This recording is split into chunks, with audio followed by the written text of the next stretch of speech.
अस्सलामुअलैकुम। इससे पहले हम लोगों ने जमात चहारुम का ईवीएस का पार्ट 2 देखे थे, हिस्सा दुअम। आज हम लोग देखने वाले हैं हिस्सा अव्वल। पहला है, इसके अंदर तितली के लार्वे को सुंडी कहते हैं। सुंडी 4 बार कंचेली उतारती है। यह हमारा पहले सबक का है। दूसरा है, इसके अंदर सवाल, मुर्गी के अंडों से चूज़े निकलने में 20 से 22 दिन लगते हैं। तीसरा, मौसम सरमा को पतझड़ का मौसम भी कहते हैं। चौथा है, सर्दियों के मौसम शुरू होते ही आम के दरख्तों पर फूल आते हैं, इसे मोर या बोर कहते हैं। पांचवा है, मौसम सरमा में मेंढक ठंडी से बचने के लिए 7 से 8 माह तक सो जाते हैं। सबक नंबर 2 है, इसके अंदर जानदारों का बाहमी ताल्लुक़। चितरंगी तितली रुई के पत्तों पर अंडे देती है। नंबर 2 है, ज़िंदगी का ज़्यादा से ज़्यादा वक्त दरख्तों पर गुजारने वाले हैवानात शजरी हैवानात कहलाते हैं। नंबर 3 है, महाराष्ट्र में कोकन आम के लिए मशहूर है। कोकन में आम के साथ काजू का भी मौसम आता है। नंबर 4 है, जून के महीने में कटहल, कनौंदे और जामुन मिलने लगते हैं। पाँचवा है, मौसम गर्मा की इब्तिदा में दरख्तों को कोपलें निकलती हैं। छठा है, नागपुर संतरे के लिए मशहूर है। घोलवड़ चीकू के लिए, सासोड़ अंजीर के लिए, देवगढ़ हापुस आम के लिए और जलगांव केले के लिए मशहूर है। ये आपको याद रखना है कि कौन सा जो शहर है वो किस चीज़ के लिए, किस फल के लिए मशहूर है। उसके बाद यहाँ पर आता है हमारा तीसरा सबक है हमारा पानी का ज़ख़ीरा अंदोज़ी। नंबर 1, ज़िला सांगली में आटपाड़ी गांव है। वहाँ पर हर बाड़े में एक छोटा कुआं होता था पहले। ये याद रखना है आपको। नदी का पानी रोकने के लिए नदी पर पत्थर और मिट्टी के बंद और पुश्ते तामीर किए जाते हैं। पुश्ते यहाँ पर टाइपिंग में वो PDF बनाओ तो होता है ऐसा, पुश्ते है यहाँ पर लिखा हुआ। तीसरा है, तालाब बनाने में ज़्यादातर पत्थर और चूना इस्तेमाल किया जाता है। चौथा सबक है हमारा, जितने यहाँ पर देखिए जो सबक से जितने इम्पोर्टेंट पॉइंट्स थे, अहम नुकात, वो मैं यहाँ पर लिखा हूँ। आपको कोई टेंशन नहीं रहेगा, इसमें आराम से आप कर सकते हैं। नंबर 4 है सबक हमारा, पानी, पीने का पानी। नंबर 1 है, पानी में जब कोई चीज़ हल हो जाती है तो पानी और इस शय का आमेज़ा तैयार हो जाता है। इस आमेज़े को शय का महलूल कहते हैं। ये याद रखना है आपको, महलूल किसे कहते हैं। अगर किसी को दस्त और कै होने लगती है तो हम इसे पानी में नमक और शक्कर का महलूल पीने देते हैं, इसे जल संजूनी कहते हैं। तीसरा, सोडे की बोतल खोलते ही झाग ऊपर आ जाता है क्योंकि सोडा बनाते वक्त कार्बन डाइऑक्साइड दबाव की वजह से पानी में मिल जाती है।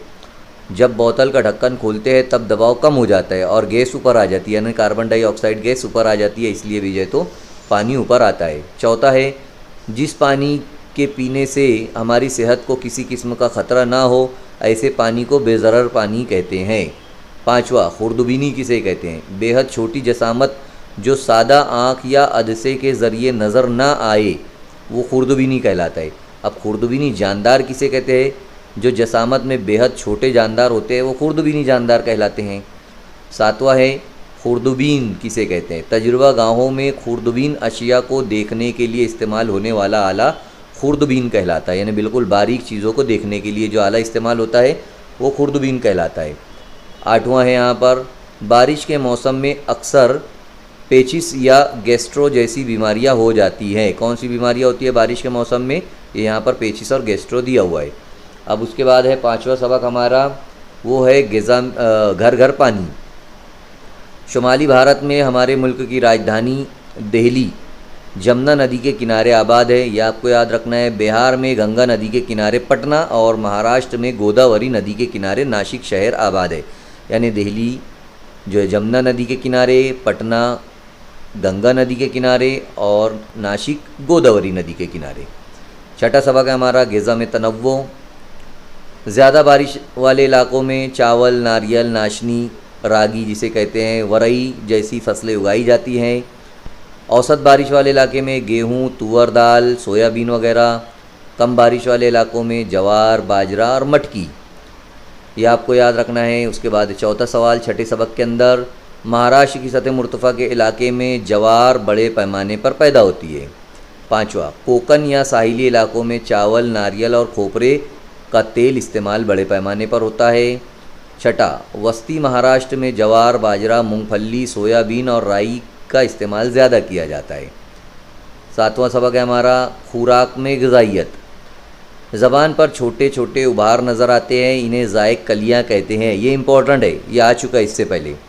ज़ायक कलियों का मतलब जायका महसूस करने वाली कलियाँ, जो छोटे छोटे हमारी ज़बान पर दाने होते हैं वो। आइए आगे बढ़ते हैं। आठवां सबक है हमारा। आठवां सबक के अंदर दिया हुआ है बेशकीमत अनाज। मशीन ना हो तो गाहने यानी कि मलने के लिए बैलों का इस्तेमाल किया जाता है। जैसे भुट्टों के दानों को अलग करने के लिए खेत में इसके लिए बैलों का इस्तेमाल किया जाता है। इस काम के लिए एक गोल जगह तैयार की जाती है, इसे खलियान कहते हैं। यानी जो गोल जगह इस्तेमाल की जाती है उसे खलियान कहते हैं, और पैर से जो मलते हैं उसे गहाने कहते हैं। अब दूसरा सवाल है इसमें, अनाज से भूसा और कचरा अलग करना उसाई कहलाता है। सवाल आ सकता है उसाई किसे कहते हैं, तो हम लोग उसाई समझ लेते हैं कि अलग किया जाता है भूसा और कचरा अनाज से, तो उसे उसाई कहा जाता है। बसला नुमा जड़ें, जिसे बल्ब नुमा भी कहा जाता है, जैसे आलू है, मूली, प्याज जैसी जो फसलें होती हैं, ये इनकी जड़ें होती हैं। ये फसलें ज़मीन के नीचे उगती है ना, तो ये जो जड़ होती है इनकी, इसे बसला नुमा जड़ें कहते हैं। आलू की, मूली है, प्याज है, और भी जो फसलें हैं जो ज़मीन के अंदर उगती है वो फसलें जो है तो यहाँ पर बसला नुमा जड़ें उन्हें कहा जाएगा, इन सब्जियों के। आगे बढ़ते हैं हम लोग। कंगी या पीपा किसे कहते हैं? कंगी के मानी यानी पीपा के मानी लकड़ी या धात या प्लास्टिक से बना हुआ जो गोल या मुस्ततिल नुमा बड़ा ड्रम होता है, जिसे किसान अशिया के ज़ख़ीरे या पानी को जमा करने के लिए इस्तेमाल करता है, और वो फिर जानवरों को उसमें चारा भी देता है, पानी भी देता है, तो वो कंगी या पीपा कहलाता है। पाँचवा, बरसात में जो फसल उगाई जाती है उसे खरीफ की फसल कहते हैं। ये सवाल भी आ चुका है। जून से सितंबर तक बरसात के बाद ये फसल उगाई जाती है, ठीक है। हाँ, ये हो गई हमारी खरीफ की फसल, जून से सितंबर। अब बरसात के बाद जो फसल उगाई जाती है वो रबी की फसल कहते हैं, और रबी की फसल अक्टूबर नवंबर से सर्दियों में उगाई जाती है, ठीक है। तो खरीफ की फसल यहाँ पर जो बरसात में उगाई जाती है, और बरसात के बाद जो उगाई जाती है उसे रबी की फसल कहते हैं। इसकी कटाई मार्च में होती है। किसकी कटाई? रबी की जो फसल होती है उसकी कटाई मार्च में होती है। अब यहाँ पर हम लोग देख लेते हैं नौवां सबक है हमारा हवा, ठीक है। ज़मीन के अतराफ हवा के गिलाफ को फ़िज़ा कहते हैं, यह आपको याद रखना है। इसके अलावा ज़मीन से हम जैसे जैसे दूर जाते हैं फ़ज़ा में हवा की तह पतली होती जाती है, ये भी आपको याद रखना है। ये 7वीं में भी आता है कि जैसे जैसे हम लोग ऊपर जाते हैं तो हवा की जो तह है वो पतली हो जाती है, हवा हल्की होती जाती है। ऊंचाई पर हवा हल्की होती है, देखिए यहाँ पर आ गया, ऊंचाई पर हवा हल्की होती है। जलने में मदद करने वाली जो गैस होती है वो ऑक्सीजन होती है। अगर दायरा बनाकर इसके 5 मसावी हिस्से करें तो एक हिस्से के मसावी ऑक्सीजन हवा में पाई जाती है। यानी अगर टोटल हवा हम लेते हैं तो एक हिस्सा 5 हिस्से अगर करते हैं हम लोग एक दायरा बनाकर, तो एक हिस्सा ऑक्सीजन है हवा के अंदर। पाँचवा यहाँ पर तनफ़ुस और एहतराक के लिए हवा में मौजूद ऑक्सीजन इस्तेमाल होती है, यानी सांस लेने के लिए और जलने में मदद करने के लिए ऑक्सीजन इस्तेमाल की जाती है। यानी जलने में भी ऑक्सीजन मदद करती है। सोडा वाटर में निकलने वाली गैस कार्बन डाइऑक्साइड होती है, जैसा कि हमने ऊपर देख चुके हैं ये बात को। 7वां है नबातात ग़िज़ा की तैयारी में कार्बन डाइऑक्साइड गैस का इस्तेमाल करते हैं। नबातात जब अपनी ग़िज़ा तैयार करते हैं तो वो कार्बन डाइऑक्साइड गैस का इस्तेमाल करते हैं, ये हम लोगों को पता है। 7वां नबातात ग़िज़ा की तैयारी में ये हो गया। 8वां है हवा में सबसे ज़्यादा नाइट्रोजन गैस का तनासुब है, यानी सबसे ज़्यादा जो है तो नाइट्रोजन गैस हवा में मौजूद है। ये देखिए यहाँ पर मैंने आपके लिए हर एक के अंदर हवा में कौन सी गैस कितनी है वो यहाँ पर टाइप कर दिया हूँ। नाइट्रोजन है 78.08, ऑक्सीजन 20% या 21% के लगभग है। अगर 20% आया ऑप्शन तो 20%, और 21 आया तो 21% आप करेंगे। आर्गॉन जो है तो 0.93% है, कार्बन डाइऑक्साइड 0.04% है। तो ये आप मोटे मोटे तौर पर ये चारों का याद करके रखिए, ये भी सवालात आ चुके हैं। 10वां है यहाँ पर हमारा लिबास। महाराष्ट्र की आब हवा के लिहाज से ज़्यादातर लोग सूती कपड़ों का इस्तेमाल करते हैं। 11वां है आइए जिस्म के अंदर देखें, सबक है हमारा 11वां। नंबर 1 है इसमें, जिन बैरूनी अज़ा से हमें अतराफ़ के हालात का इल्म होता है इन्हें हिस्सी अज़ा कहते हैं। आप जानते हैं दायां फेफड़ा बाएं फेफड़े से किसी कदर बड़ा होता है, यानी हमारा जो दायां फेफड़ा होता है वो बाएं फेफड़े से बड़ा है। सांस के साथ अंदर ली हुई हवा फेफड़ों तक पहुंचने के लिए एक नली जैसा अंदरूनी उज़्व होता है, इसे सांस की नली कहते हैं। सांस की नली आगे जाकर 2 शाखों में तकसीम हो जाती है, इन शाखों को शौब कहते हैं। तो ये भी आपको याद रखना है कि शौब किसे कहते हैं। आगे देखते हैं 12वां सबक, मामूली अमराज घरेलू इलाज। इडोल्सा, जिसे आमतौर पर बसंका भी कहा जाता है, एक अहम तिब्बी झाड़ीदार पौधा है जो ख़ास तौर पर सांस की बीमारियों जैसे खांसी, नज़ला, दमा के लिए रिवायती अद्वियात में इस्तेमाल होता है। ये बलगम को पतला करके बाहर निकालने में मदद करता है। ये एक पौधा है इडोल्सा, जिसे बसंका भी कहा जाता है। तो ये किस काम आता है यहाँ पर आपको बता दिया गया है कि बलगम को पतला करके निकालता है बाहर, इसे याद रखना है आपको। 13वां सबक है हमारा सिमत और नक्शा। ये बड़ा इंपॉर्टेंट है हमारा सिमत और नक्शा। ये देखिए इसके ऊपर से सवालात कैसे बनते हैं मैं बताता हूँ आपको। सबसे पहले तो आप लोग सिमत तो आप सब जानते हैं, शुमाल जुनूब मशरिक़ मगरिब जो है, इसकी जो रियासतों पर भी सवालात पूछ लेता है। जैसे फॉर एग्ज़ाम्पल यहाँ पर आप देख रहे हैं मुंबई, तो मुंबई से जो ज़िले हैं, मुंबई से टच ज़िले कौन से हैं बिल्कुल, तो यहाँ पर आप बता सकते हैं भाई थाना है, पालघर है। अब वो पूछ लेगा जो है तो गुजरात से, गुजरात की सरहद से लगकर कौन कौन से ज़िले हैं महाराष्ट्र के, तो 4 ज़िले हैं। जैसे देखिए यहाँ पर एक नंदुरबार है, गुजरात से टच है। इसी तरह से एक धुलिया है, आप देख सकते हैं यहाँ पर। तीसरा नासिक है और चौथा जो है ये पालघर है। तो इस तरीके से यहाँ पर पूछेगा रियासत गुजरात से कौन कौन से अज़ला है हमारे महाराष्ट्र के जो उसकी सरहद को टच करते हैं। इसी तरह मध्य प्रदेश से, तो ये देखिए यहाँ पर मध्य प्रदेश से नंदुरबार, धुलिया, जलगांव, बुल्डाना, अमरावती, नागपुर, भंडारा, गोंदिया, ये तमाम जो अज़ला है ये रियासत मध्य प्रदेश से टच है। इसी तरीके से यहाँ पर छत्तीसगढ़ इस साइड में दिया हुआ है, राइट साइड में। तो छत्तीसगढ़ से कौन कौन से अज़ला हमारे टच है वो हमें देखना है। तो छत्तीसगढ़ से हमारे है गोंदिया और गढ़चिरौली। इसी तरीके से रियासत तेलंगाना से, तो यहाँ पर रियासत तेलंगाना से हमारा आएगा गढ़चिरौली, चंद्रपुर, एवत महल, नांदेड़, ये पूरा हमारा रियासत तेलंगाना से है। इसी तरह रियासत कर्नाटक से, तो इस तरीके से लेंगे नांदेड़ है, लातूर, उस्मानाबाद, सोलापुर, सांगली, कोल्हापुर, सिंधुदुर्ग, इस तरीके से यहाँ पर ये। तो आपको तमाम अज़ला कौन से किस रियासत से टच है हमारे, उन्हें टच करते हैं वो आपको याद रखना है। यहाँ पर ये आप समझ गए। नक्शा और अलामतें हमारा 14वां सबक। इसके अंदर ये देखिए आप पूरा नक्शा दिया गया है और ये नक्शे का पूरा आप मुताल्ला कीजिए। इस नक्शे से मुताल्लिक़ जो भी सवालात पूछे गए थे उन सवालात को हमने बहुत ही अच्छी तरीके से यहाँ पर पूरा मैं लिख दिया हूँ। ये देखिए आपको पूरा एकदम बेहतरीन आपको करके दे दिए यहाँ पर। जैसे देखिए यहाँ पर मैं बता देता हूँ आप लोगों को।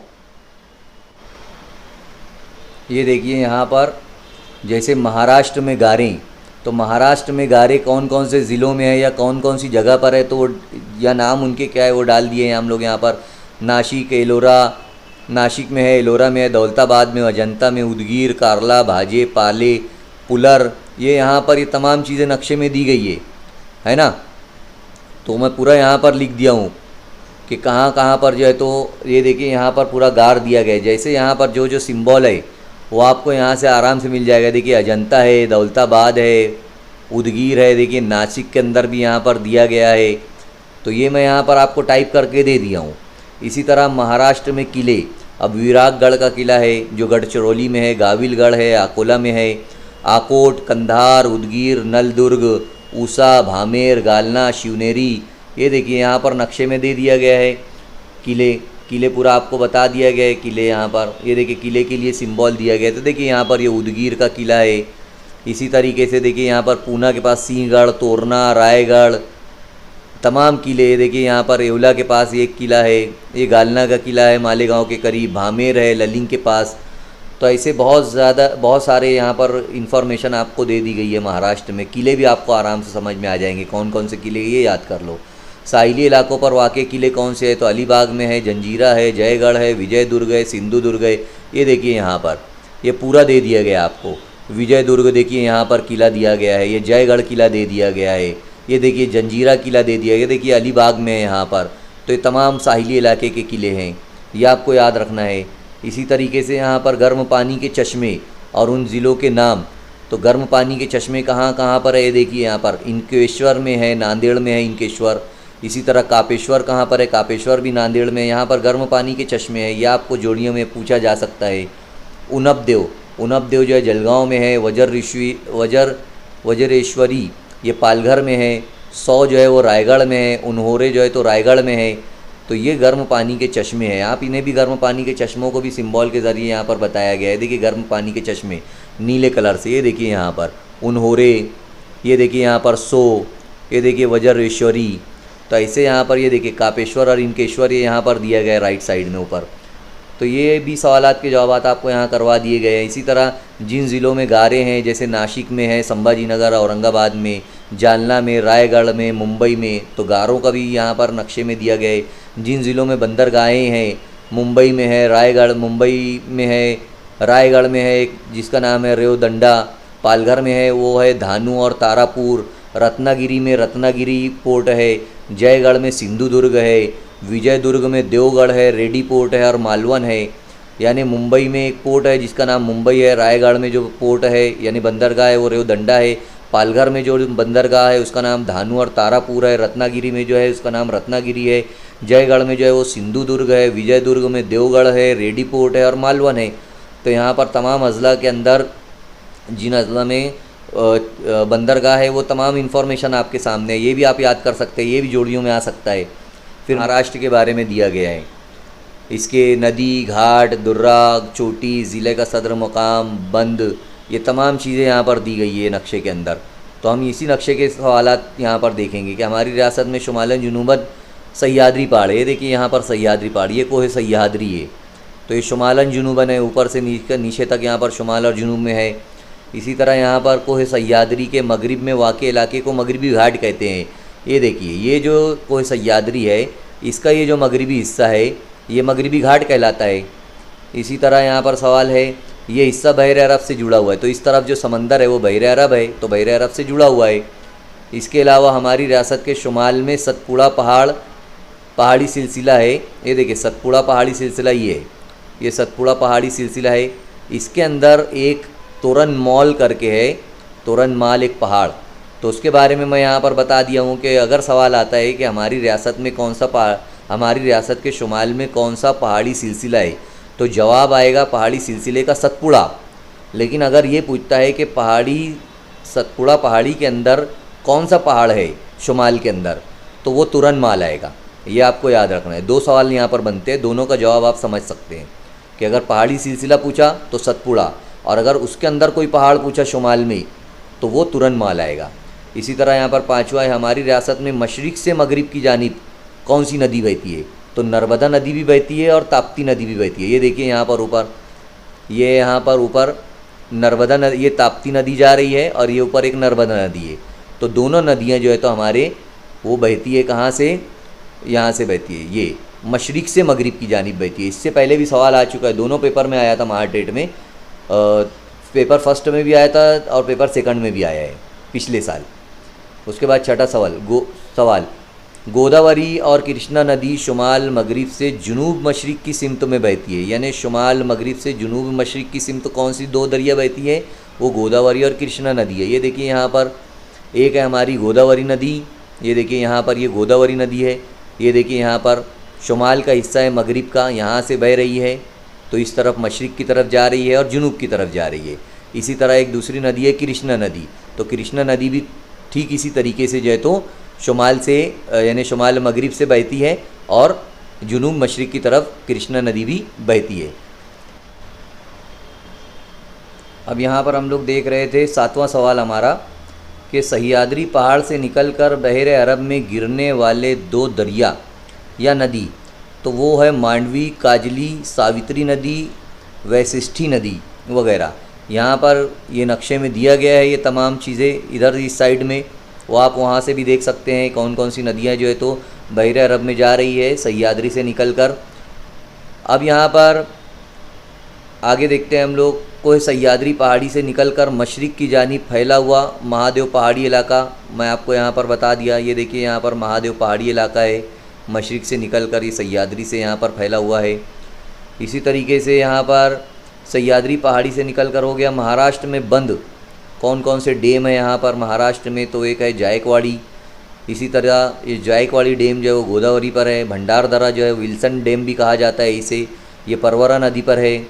कोयना डैम कोयना नदी के ऊपर है। विष्णुपुरी डैम जिसे शंकराचार्य डैम कहा जाता है वो गोदावरी नदी के ऊपर है। 10वां है हमारा सह्याद्री पहाड़ी के घाटों के नाम, तो थल घाट है वो कसारा पर है।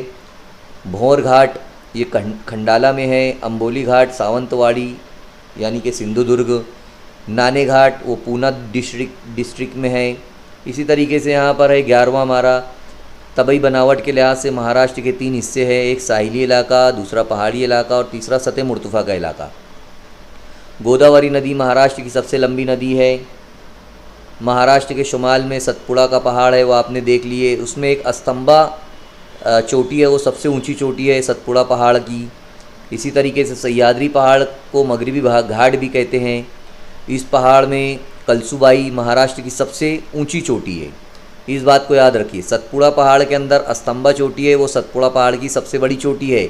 लेकिन सह्याद्री पहाड़ में जो चोटी है जिसका नाम है कलसुबाई, ये महाराष्ट्र की सबसे बड़ी चोटी है, ये फ़र्क याद रखिए। आगे आते हैं हम लोग जायकवाड़ी डैम। ये महाराष्ट्र का सबसे बड़ा डैम है जो पैठन में यानी औरंगाबाद से करीब में पैठन एक है मुकाम, वहाँ पर जायकवाड़ी डैम है। इसी तरीके से भारत का सबसे ऊंचा डैम जो है वो टहेरी डैम है, वो उत्तराखंड में है। सबसे लंबा जो डैम है वो हीराकुड डैम है, वो उड़ीसा में है। और सरदार डैम जो है वो बिजली तैयार करने में सबसे आगे है, गुजरात में है। ये आपको याद रखना है डैम के बारे में। इसी तरीके से 19वां है हमारा यहाँ पर सवाल, महाराष्ट्र में ज़्यादा बारिश वाले इलाके पालघर, थाना, रायगढ़, रत्नागिरी, सिंधुदुर्ग, गोंदिया, भंडारदरा, गढ़चिरौली, चंद्रपुर, ये ज़्यादा बारिश वाले इलाके हैं। कम बारिश वाले इलाके कौन से हैं? अहमदनगर, धुलिया, शोलापुर है, सतारा और सांगली है, ये कम बारिश वाला इलाके। और बाकी जो इलाके बचते हैं वो औसत बारिश वाले आएंगे। इसी तरीके से 21वां सवाल है, यकम मई 1960 को हमारी रियासत वजूद में आई। कोकन के अंदर कोकनी और मालवनी ज़बान बोली जाती है। विदर्भ में धरहाड़ी ज़बान बोली जाती है। खानदेश में ऐरानी जो खानदेशी ज़बान है, ये बोली और ज़बानों के बारे में मालूमात है। गोरमाई, कोकोरो, कोलामी महाराष्ट्र की आदिवासियों की बोलियां हैं। अब आते हैं हम लोग दिन और रात के बारे में देखते हैं। 16वां सबक है हमारा। 12 घंटे का दिन और 12 घंटे की रात हमें सिर्फ 21 मार्च और 23 सितंबर इन 2 तारीख़ों में नज़र आते हैं। 21 मार्च से 21 जून तक यानी कि 3 महीना, मार्च से जून, अप्रैल, मई और जून, ये 3 महीने तक दिन बड़ा और रात छोटी होती जाती है। फिर 22 जून से 22 सितंबर तक दिन छोटा और रात बड़ी होना शुरू हो जाती है। 23 सितंबर को 12 घंटे का दिन और 12 घंटे की रात होती है। इस बात को याद रखना है, 23 सितंबर को 12 घंटे का दिन और 12 घंटे की रात होती है। इसी तरीके से यहाँ पर 21 मार्च को भी सेम होता है ना, 21 मार्च को भी 12 घंटे की दिन और 12 घंटे का रात होते हैं, ये याद रखना है आपको। आगे बढ़ते हैं हम। फिर दिन छोटा होता जाता है और रात बड़ी, ऐसा 22 दिसंबर तक होता है। 22 दिसंबर को सबसे छोटा दिन और सबसे बड़ी रात होती है। 22 दिसंबर से दिन बड़ा होता है और रात छोटी। इस तरह 21 मार्च को नए सिरे से दोबारा ये काम शुरू होता है। तो ये तमाम चीज़ें आपको अच्छी तरीके से पढ़ना है और समझना है कि कब से क्या हो रहा है। चाहे तो आप इससे लिख कर समझने की कोशिश कीजिए। आगे आते हैं हम लोग यहाँ पर। मेरी तरबियत 17वां सबक। बाबा आमटे ने नाबीना माजूर अफराद को उनके पैरों पर खड़ा करने में उनकी मदद की और इनकी बीवी जो थी साधना ताई ने भी इनका बहुत साथ दिया। बाबा आमटे के बारे में ये रखना याद कि नाबीना और माजूर लोगों की मदद की। 18वां सबक है खानदान और पड़ोस में होने वाली तब्दीलियाँ।